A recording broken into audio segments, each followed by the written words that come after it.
Բուդդայականության ուղին եւ հատկապես Տիբեթի ավանդության մեջ սկսվում է այդպես կոչված նախնական պրակտիկաներով, Գոնդրով։ Եվ մենք տարբեր մեր դասերի ժամանակ այս կամ այն ձևով անդրադառնում ենք Գոնդրոյի թեմային, այնուամենայնիվ այսօր որոշեցինք հստակ ներկայացնել հենց այս նախնական պրակտիկաները։ Եվ այդպես մենք ունենք 3 փուլ նախնական պրակտիկաների։ Առաջին փուլը համեմատաբար պարզ է, այն սկսվում է իհարկե ապաստարանից։ Եվ բացի դասական բանաձևերից, որոնք գործածվում են եւ այլն, ամենակարևորը հավատի առաջացումն է։ Եվ եթե չկա հավատ, համարվում է, որ այլևս անիմաստ է ընդհանրապես մտածել ուղու մասին, այլոր սկսել նախնական պրակտիկաները։ Հավատի առաջացումն է առանցքը բոլոր պրակտիկաների։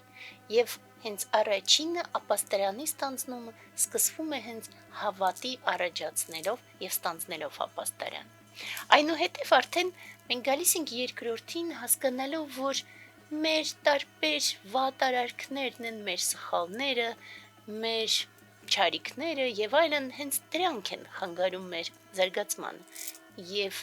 ստեղծում կամ նպաստում ել ավելի շատ մթագնությունների տարածման եւ դրա համար մենք որոշում ենք, որ այլևս ձերբազատվում ենք չարիքից մի կողմից եւ մյուս կողմից կուտակում ենք ավելի ու ավելի շատ բարի երախտիկներ, բարի արարքներ անելով։ Երրորդը նույն նախնական պրակտիկայի առաջի փուլում դա երկրպագություններն են, որոնց մասին մենք անընդհատ ասում ենք, եւ երկրպագությունների նպատակներ այնքան շատ են, բացի դրանից, որ այն հենց այդ երախտիկի զգացումն է առաջացնում, այն նաև նպաստում է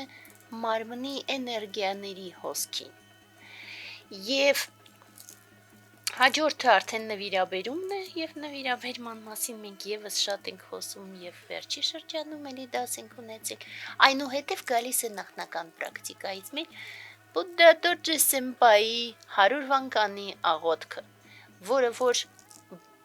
բացարձակ հզոր մանտրա է եւ ոչ միայն ամբողջ մեր էներգետիկ մարմինն է զարգացնում, այլ նաեւ բարձրացնում է մեզ այս աշխարհից դեպի վեր։ Ու վերջի երկուսը նախնական պրակտիկաների մեջ դա ապաշխարանքն է բոդհիսատվաների, ապաշխարանքն է, որը որ դառնում է բազային աղոթք բոլորի համար, սկզբից եւ մինչեւ վերջ, եւ վերջինը գուրու յոգան է, որը որ նախնական պրակտիկայից ավարտում է նախնական պրակտիկաները եւ անցնում է արդեն բազային ուղուն եւ այդպես մինչեւ արթնացում։ Ըստ այդմ գուրու յոգան ամբողջի առանցքն է։ Սա առաջի փուլն է, նախնական, երկրորդը մենք ասում ենք բազային նախնական պրակտիկաները, որոնք վերաբերում են ավելի շուտ ընկալման։ Դա անդորի, մենք ասում ենք գանձ անդորի առաջացումը եւ ընկալումը, դա մահվան եւ անցողիկության ընկալումն է եւ խորումը դրա շուրջ, դա կարմայի, այսինքն պատճառը հետևանքային կապի խորքային ընկալումն է եւ ի վերջո սանսարայի բացասական լինելու ընկալումն է։ Սա այդ մյուս 4 բազային նախնական պրակտիկաներն են։ Նորից ընդգծեմ մինչև անցնեմ երրորդ փուլի նախնական պրակտիկայի, որ առանց նախնական պրակտիկաների մենք չենք կարող շարժվել ուղով։ Եվ ինչու, որովհետև հենց այս նախնական պրակտիկաները օգնում են մեզ ձերբազատվել այն ամեն ինչից, ինչը որ խանգարում է մեզ ուղու վրա։ Ուղին այդպես էլ բարդ է, բայց յուրաքանչյուր անգամ զգալով, որ մենք այդպես էլ խոչընդոտներ պիտի հաղթարենք, մենք հասկանում ենք, որ այն ամբողջը, ինչ որ մենք քաշ ենք տալիս մեր հետ հնուց, ել ավելի խանգարում է մեզ, եւ դրա համար նախնական պրակտիկաները ուղղված են հենց նախորդ բոլոր սխալներից իսպառ ձերբազատվելը։ Եվ գալիս է երրորդ ավելի բարձր մակարդակը, որ արդեն տեղափոխում է մեզ հաջորդ փուլ ինչ որ ձևով։ Դա 5 հիմնարար կետերն են, առաջինը հիմնարար մեծագույն ձգտման եւ նպատակասլացության առաջացումը դեպի արթնացում, երկրորդը դա պարտադիր ուսուցչի արկայությունը, ուսուցչի բոլոր փոխանցումների լսելը, ընկալելը, խորհելը, վերլուծելը եւ այդպես շարունակ եւ ուխտերի ստանձնումը, որը ուսուցչի փոխանցումների հետ է եւ ուսուցչի առաջ ուխտերի ստանձնումն է։ Դա մարմնի եւ կենտրոնացման զորացումն է, որը որ հետագա բարձր բարդ պրակտիկաների ժամանակ առավելագույնս կարևոր է, դա ոնց որ արդեն էլի քանի անգամ երևի թե խոսեցինք, աշխարհիկ թխարմանների ընկալումն է եւ դեննետումը։ 8 աշխարհիկ թխարմաներից հրաժարումն է։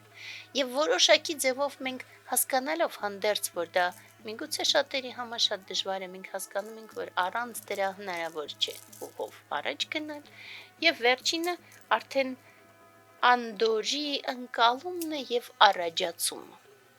Ահա այս 5 կետերը հաջորդ փուլի։ Եվ այդպես մենք արդեն խոսեցինք, սա է ընգոնդրոն, սա է նախնական պրակտիկաները եւ բոլոր նրանք, ովքեր ուզում են հոգեվոր զարգացման ճանապարհով գնալ, հատկապես բուդդայականության, պետք է կարողանան այս բոլոր նախնական պրակտիկաները իրագործել։ Ինչու եմ ասում հատկապես բուդդայականության, որովհետեւ այս նախնական պրակտիկաների ճնշող մեծամասնությունը թերևս գործածելի է բոլոր ուղիների համար։ Իսկ Բուդդայի ձեռքը միշտ բաց է, եւ եթե որևէ մեկը ինչ որ բան չի հասկանում, ապա պատճառը միմիայն իր մեջ է։